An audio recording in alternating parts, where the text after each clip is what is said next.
another recipe, this time for St. Patrick's Day.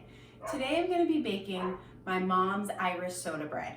Traditionally, Irish soda bread is just made with 4 ingredients: flour, salt, baking soda, and buttermilk.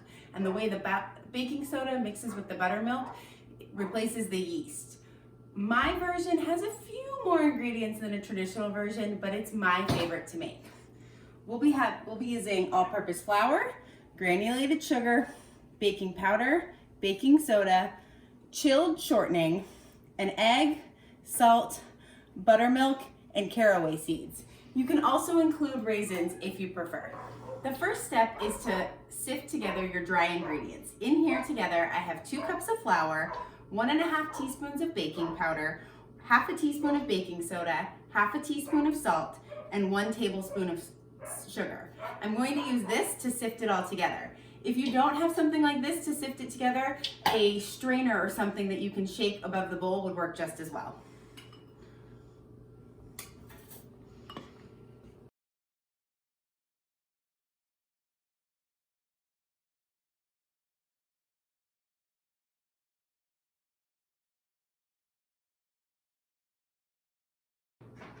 Next, I'm going to add a 1/4 cup of my chilled shortening. It's really important that this is chilled, so put the shortening into the fridge well in advance.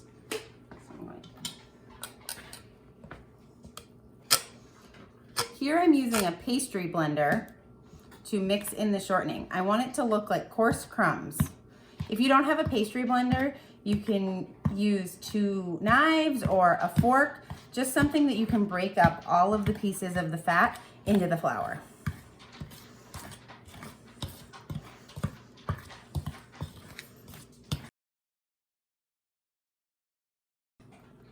So you can see that it looks like coarse crumbs or coarse cornmeal in here. So a few chunks and a few lumps are okay. We're not looking for perfectly smooth. At this stage, you can add your raisins if you're using them, or in our case, we're going to add caraway seeds for some extra flavor. Right now, I will mix in 2 teaspoons of caraway seeds. If you've ever had rye bread before, these are those little seeds in rye bread.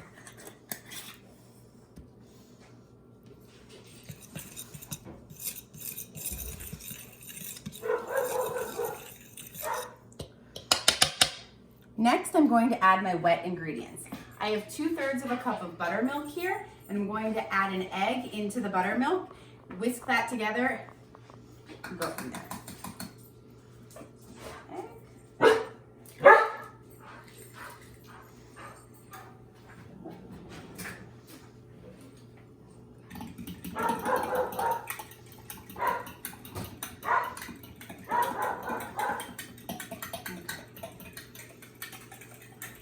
And I'm going to mix that into my dry ingredients.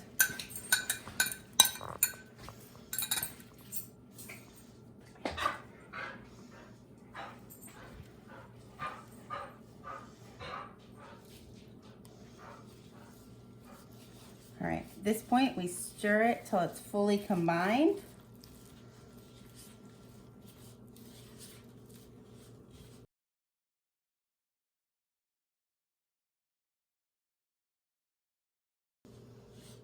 All right, most of the liquid has been absorbed, so now I'm going to use my hands to knead it together.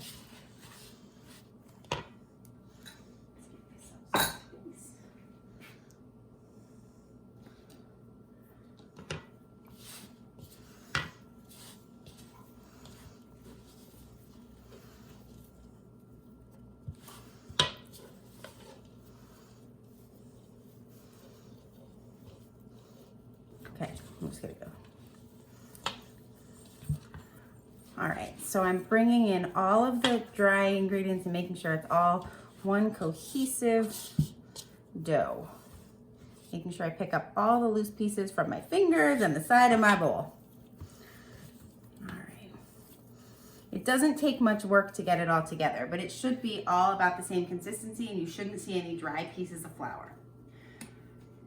Next, I'm going to press this into my greased pan. I happen to have a very special Irish soda bread pan from my mom, but any 8-inch round pan will do. So I'm going to just press this in all the way to the edges.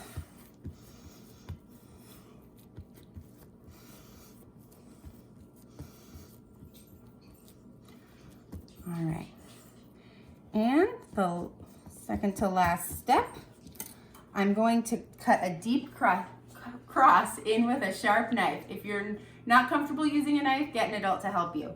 This cross is gonna help the steam release when it bakes. And it adds a nice pretty shape on top. All right. All right, the last step is to brush it with a little bit of milk on the top before we put it in the oven.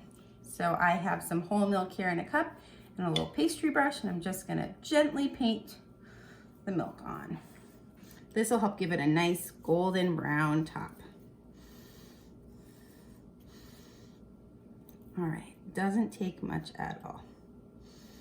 All right, now into the oven at 375 degrees for 35 to 40 minutes.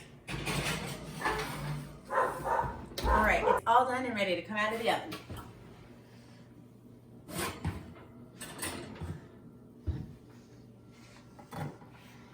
It's got a beautiful golden brown crust from that milk that we put on there, and it's going to be delicious. I'm gonna let it cool for a little bit in the pan before we slice into it and get to eat it. I highly recommend some really good butter with it. We're big fans of this Kerrygold Irish butter. Thank you guys so much for joining me, and I hope you have a wonderful St. Patrick's Day.